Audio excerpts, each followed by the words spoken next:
Hello everyone and welcome to another video.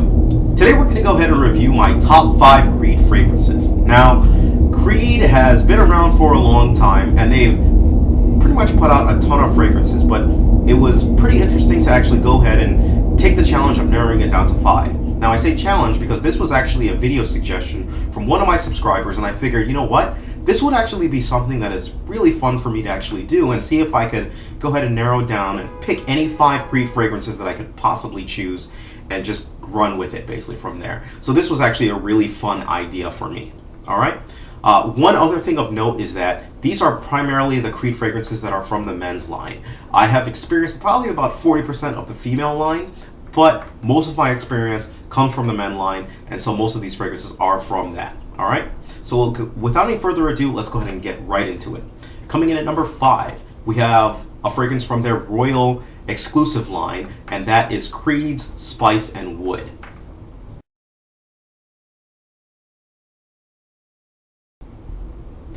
Now, Creed's Spice and Wood is aptly named. You're going to get spices and you're going to get wood from this scent. There really isn't much else that you get. You get different types of wood. You get some birch, you get some cedar. Cedar, if those of you who have followed me for a while know that that's one of my actual favorite wood scents. So it comes off on me perfectly fine. And then the other slips to it is you get this spiciness to it, almost like a fruity type of a vibe as well too, but not too fruity. It's still a very spicy, a very manly type of a spice to it. It's not too overwhelming at the same time, but it does come off as very spicy for that. Now, this is one of the Creed fragrances that you can actually wear year-round, and this is my winter workhorse, or one of my winter workhorses from the House of Creed.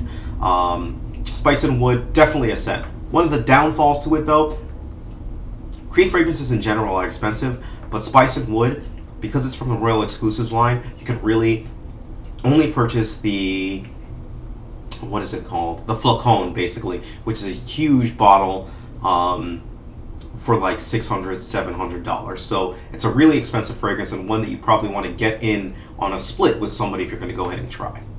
Coming in at number 4, we have another Creed. This Creed I actually don't have in my collection. I have been itching to get it in my collection. I'm trying to, basically. It's none other than Creed's Arolfa.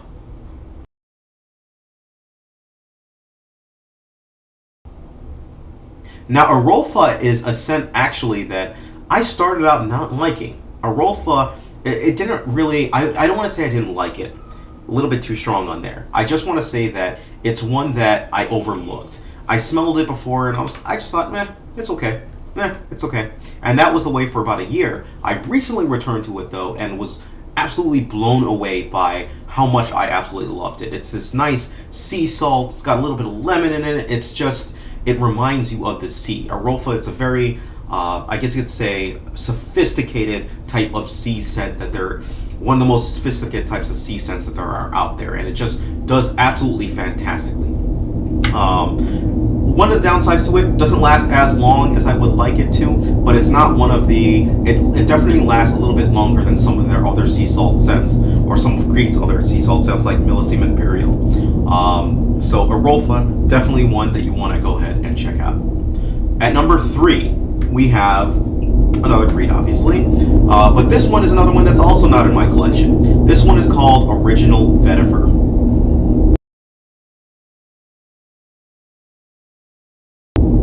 Now, Original Vetiver is their vetiver scent that's a little bit subdued. For those of you who know vetiver, you know that's an earthy root, you know that's a little bit in your face, it's a punch.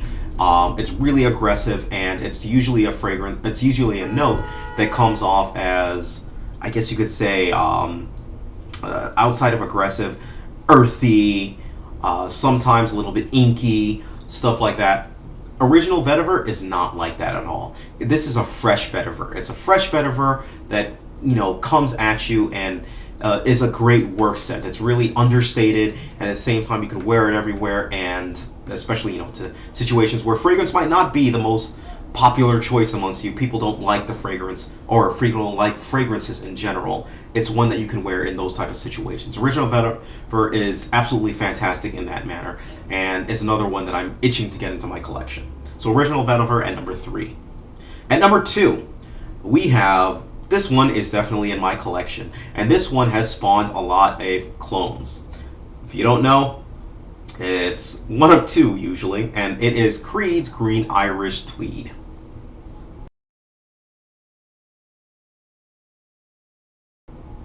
Now, Green Irish Tweed is the famous Creed that's in the black model. This one was released in the year 1985 and has spawned a ton of clones. It kind of reminds you, if you want to, be artistic, of the rolling Irish countryside. It's got this mossy type of a smell to it, but what it really utilizes this violet leaf type of a smell. It's got violet leaf. It's got this lemon.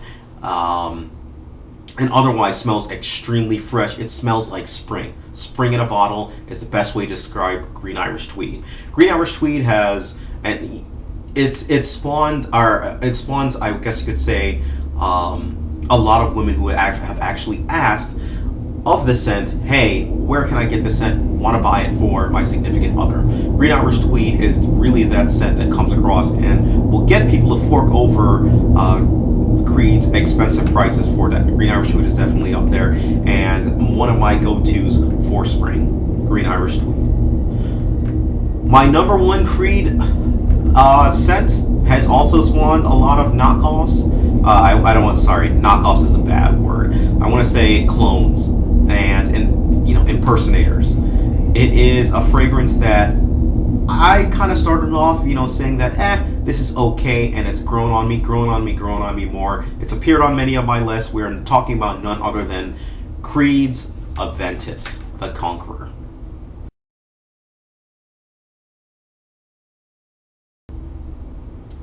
Now, Aventus is, wow.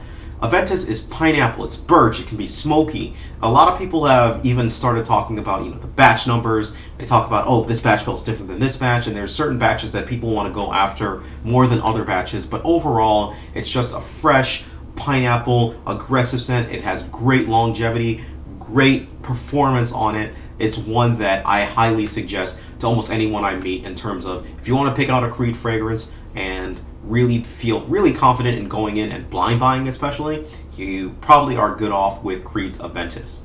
There aren't many people who I've ever heard disliking this fragrance. Men go crazy over this fragrance. Women, I found mixed results. Some people have said that it smells like ammonia, I think what it was. And others just absolutely loved the scent. But guys universally seem to just love that scent. Either way, Creed's Aventus, to me, is the number one Creed that is currently out there today. All right? If you have any questions whatsoever, please feel free, leave me a message, send me a note. Let me know what your top 5 Creed fragrances are. I'm really curious to see what others rank in terms of their ranking. I really regret there's so many good Creeds. I really regret leaving, Millesime Imperial off. I really regret leaving Virgin Island Water, Royal Oud, Royal Water. There's just so many good Creed fragrances out, but those are, to me, are the top 5. All right, so let me know what your top 5 are. Thank you, have a great day, and take care of yourselves.